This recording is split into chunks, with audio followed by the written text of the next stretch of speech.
বাংলাদেশের রাজনীতিতে বর্তমানে আলোচিত এক নাম ডাক্তার জোবায়দা রহমান। তিনি বিএনপির ভারপ্রাপ্ত চেয়ারম্যান তারেক রহমানের সহধর্মিণী। বিএনপির রাজনীতিতে সক্রিয় না থাকলেও এবার তার নাম বেশ জোরেশোরেই উচ্চারিত হচ্ছে। সম্প্রতি বিএনপির নেতাকর্মীদের সাথে ভার্চুয়াল বেশ কয়েকটি মিটিংয়ে উপস্থিত ছিলেন তিনি। এবার খালেদা জিয়ার সাথে দেশে আসার খবরে ধারণা করা যাচ্ছে তাকে নিয়ে বিএনপির ভবিষ্যতের বেশ বড় পরিকল্পনা করা হচ্ছে। অত্যন্ত মেধাবী ডাক্তার জোবায়দা একজন বিসিএস ক্যাডার ডাক্তার। তিনি ১৯৯৪ সালে তার বিয়ের বেশ কিছুদিন পরে সরকারি চাকরিতে যোগদান করেন। ২০০৭ সালে শিক্ষা ছুটি নিয়ে তারেক রহমানের চিকিৎসার জন্য লন্ডনে যান তিনি। সেখানে লন্ডন ইম্পেরিয়াল কলেজে পোস্ট গ্রাজুয়েশন ডিগ্রিও নেন। বেগম খালেদা জিয়ার চিকিৎসার সব দেখভালও তিনিই করেন। ডাক্তার জোবায়দা রহমান এক সম্ভ্রান্ত পরিবারের সন্তান।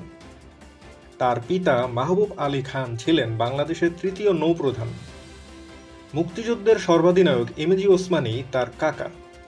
ব্যক্তিগত জীবনে ডাক্তার জোবায়দা রহমান খুবই হাস্যোজ্জ্বল এবং কর্তব্যপরায়ণ। সম্প্রতি বিএনপির মহাসচিব মির্জা ফখরুল এবং মির্জা আব্বাস লন্ডন সফরে যান। সেখানে এক গোপন বৈঠকে দলের ভবিষ্যৎ পরিকল্পনা করা হয়।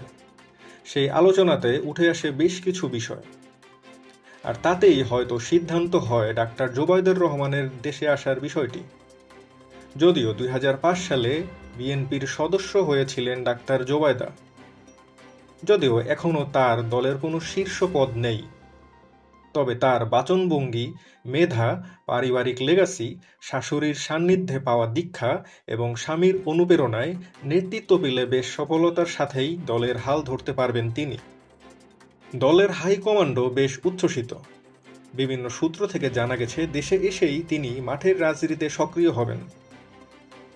সিলেটের ৪ অথবা ঢাকার ১০ আসন থেকে সংসদ নির্বাচন করবেন তিনি। দেশ হয়তো বেগম খালেদা জিয়ার পরে নতুন কোনো আপসহীন নেত্রী পেতে যাচ্ছেন তার সক্রিয় রাজনীতির কারণে।